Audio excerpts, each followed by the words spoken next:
Hi everyone, welcome back again to my channel. Today I'm not doing a mukbang, I will sing a song. So I hope you will enjoy the song. Tonight new to Harabalu Sai, you know come Lui Kai Kat Sinru Sum Liangmai ga Sutune. So let's sing together.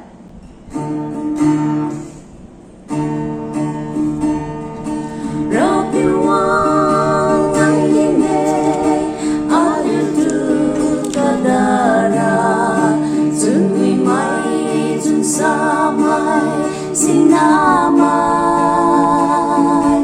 ikun khatil bandi malama mai tura zariu bom izai ga khaira de wanglo tu mai krista liu ku bom ne karingo mazibo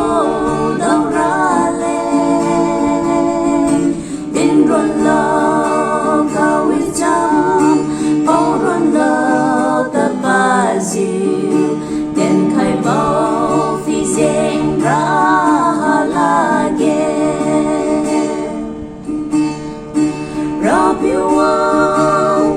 sai malamai kadane karing mai kasai mai tiu lage tu hari siu bam di tu hai sai siu bam di malamai tu ron na kadane wanglo tu mai krista liu ku bam ne karing bo mazibo dau ra le din ron lo ka wi cham bo ron lo ta ba siu den khai bo phi zeng ra la ge rai mai đông rong ga malum mai bam su ne tu wai di khang sia ra bam su ne sao liu ta se sao tu bam dia mi ra bo lo ka den lo pa wan si na mi de wanglo tu